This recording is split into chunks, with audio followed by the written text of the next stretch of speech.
చందమామ కథ. లొట్టిపిట్ట పొట్టిమెడ. మనం ఉంటున్న ఈ ప్రపంచాన్ని దేవుడు సృష్టించినప్పుడు జంతువుల్లోనూ పక్షుల్లోనూ కొన్నిటికి అసంతృప్తి కలిగింది. కొంగమెడ మొదట చిన్నదిగా ఉండడం, పొడుగు మెడ కావాలని అది కోరుకోవడం, దానికి బ్రహ్మ మరమ్మతులు చేయడం, ఈ కథ గురించి లోగడ చెప్పుకున్నాం. అలాగే లొట్టిపిట్టకు అంటే ఒంటెకు మొదట్లో దేవుడు పొడుగు కాళ్ళు పొట్టి మెడ పెట్టాడు. అందుచేత అది మేత మేయడానికి నీళ్లు తాగడానికి చాలా కష్టపడుతూ ఉండేది. ఆట్టే కాలం ఈ అవస్థ పడలేక లొట్టిపిట్ట ఒక గుహలో పడుకొని కళ్ళు మూసుకొని ఘోరమైన తపస్సు ప్రారంభించింది. చిట్ట చివరికి ఒక రోజున దేవుడు ప్రత్యక్షమై, ఓ లొట్టిపిట్ట, నీ తపస్సుకు మెచ్చాను, ఏం కావాలో కోరుకో అనేసరికి అది దేవుడికి సాష్టాంగపడి, దేవాది దేవా, నాకు ఏమి కావాలో నీకు తెలియదా? అయినా కోరుకోమన్నావు గనక మనసు విప్పి కోరుకుంటున్నాను.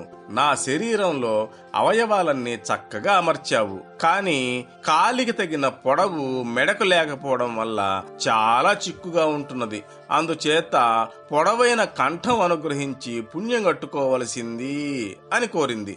సరే, నీ కంఠం 1 యోజనం పొడవు విస్తరించుగాక అంటూ దీవించి బ్రహ్మ అంతర్ధానమైనాడు.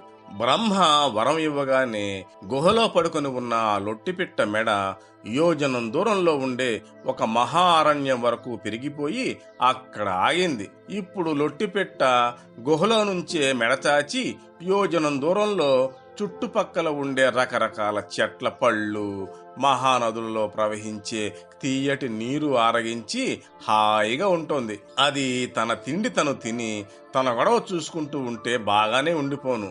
కాని బ్రహ్మ ఇచ్చిన వరం వల్ల క్రమంగా లొట్టిపిట్టకు గర్వం ఎక్కువైపోయి దుండగాలు చేయడం ఆరంభించింది. సింహం నిద్రపోతూ ఉంటే దాని జూలు పట్టుకుని ఊపటం, ఆడపులి తన పిల్లలకు పాలిస్తూ ఉంటే పులి పిల్లలను నోటితో కరిచి ఎక్కడికో విసిరేయడం, ఇలా ప్రదేశమంతా గగ్గోలు పరిచి చిందరవందర చేసేసింది. అప్పుడు జంతువులన్నీ బ్రహ్మ వద్దకు పోయి మొరపెట్టుకోగా, అలాగా, దాని పని నేను సరిచేస్తా, మీరు వెళ్ళండి అని చెప్పి బ్రహ్మ మర్నాడు బ్రహ్మాండమైన వర్షం కురిపించాడు. లొట్టిపిట్ట శరీరం గుహలో ఉంది కదా, దాని మెడ యోజనం దూరాన అరణ్యంలో ఉన్నదాయే. ఆ ఘోర వర్షంలో మెడ కూడా తీసుకోవడానికి వ్యవధి లేక దానిని ఒక దట్టమైన తుప్పలో దూర్చి కిక్కురుమనకుండా పడుకుంది. ఆ దారిన వస్తున్న నక్క ఒకటి దాన్ని చూసి ఏదో చచ్చిన జంతువు అనుకొని లొట్టిపిట్ట మెడ కసుక్కను కొరికేసింది. అప్పుడు వేలాడిపోతూ ఉన్న మెడతో లొట్టిపిట్ట బ్రహ్మ వద్దకు పోయి, దేవా, బుద్ధొచ్చింది, గర్వం అణిగింది అని మొరపెట్టుకునేసరికి బ్రహ్మ జాలిదల్చి నక్క కొరికినంత మేరకు దాని కంఠం తీసి మెడను మళ్ళీ జాగ్రత్తగా కుట్టి పంపించాడు. అప్పటి నుంచి లొట్టిపిట్ట మెడ ఆట్టే పొడుగు లేకుండా, అలాగని పొట్టి కాకుండా ఈనాడు మనం చూస్తున్న ఆకృతిలో అమరింది.